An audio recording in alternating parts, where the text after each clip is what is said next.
On a développé 2 nouveaux cours de robotique au département de génie mécanique. Donc, on a voulu développer des nouveaux cours de robotique qui étaient beaucoup plus axés sur des systèmes collaboratifs, donc des systèmes qui sont faits pour être proches des opérateurs et surtout des systèmes mobiles. Donc, on a 2 cours, le cours de manipulateur puis le cours de robotique mobile. Et on a développé des plateformes spécifiquement pour ces cours-là, qui permettent d'avoir vraiment un accès à ce type de plateforme-là, déjà disponible sur le marché. Des plateformes qui sont basées sur une base à roues, à différentiel de roues, qui est fait par ClearPath, une entreprise de Toronto, et un bras, un manipulateur robotique à 6 degrés de liberté, qui est fait par la compagnie Kinova sur la rive nord de Montréal. On a vraiment développé un partenariat avec eux dans le sens où on a été les premiers dans le monde à utiliser ces plateformes-là, des plateformes commerciales, des plateformes réelles qui vont peut-être être amenées à faire du travail avec des bras collaboratifs, probablement qui va être amené à travailler avec des bras Kinova. Même chose si on travaille dans des entrepôts automatisés, type Amazon qu'on a souvent en tête, bien, ces plateformes-là sont développées par ClearPath aussi. Donc, on a déjà une bonne connaissance pour après ça pouvoir travailler dans ce genre d'industrie-là. Donc, pour opérer les robots, là, on tombe dans la programmation. Donc, on va avoir une programmation en Python qui a été développée. L'infrastructure autour a été développée pour faire en sorte que les étudiants se rendent le plus loin possible dans ce que les robots peuvent faire par eux-mêmes, tout en prenant conscience que on n'est pas encore au point où tout peut réellement être fait de façon autonome. Fait que c'est où qu'on garde l'opérateur qui va prendre des décisions, qui va changer un peu la façon dont le robot réagit, qui va intervenir finalement à quelques occasions.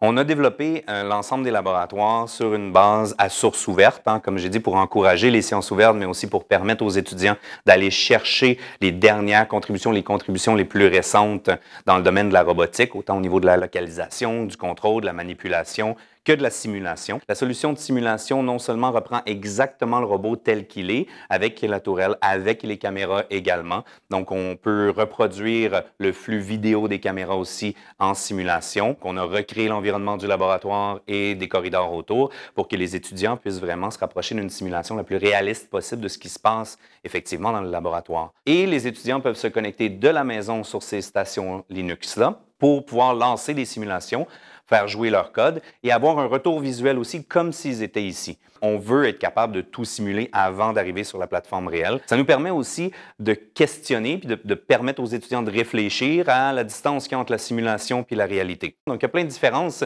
que les étudiants vont découvrir en venant vraiment tester leur algorithme sur le robot réel. Qu'est-ce que tu apprécies particulièrement dans ce laboratoire? Dans ce cours-là, ce qui est bien, c'est qu'il y a vraiment un gros côté théorique. Donc, on va aller voir vraiment comment le robot fonctionne, mais il y a aussi un gros aspect pratique. Donc, on n'est pas laissé à nous-mêmes une fois en industrie ou lorsqu'on arrive devant un robot. Je suis dans le programme de mécanique, mais j'essaie de prendre un peu tous les cours de robotique qui se donnent à l'ETS. Puis ce cours-là spécialement, mais ça permet justement d'aller chercher la spécialisation et les connaissances que j'ai besoin pour plus tard. Je pense que la robotique, c'est de l'actualité. Avec le manque de main-d'œuvre, je pense que la robotique devient de plus en plus une option viable. Fait que c'est quelque chose qu'on risque de voir dans les prochaines années en industrie.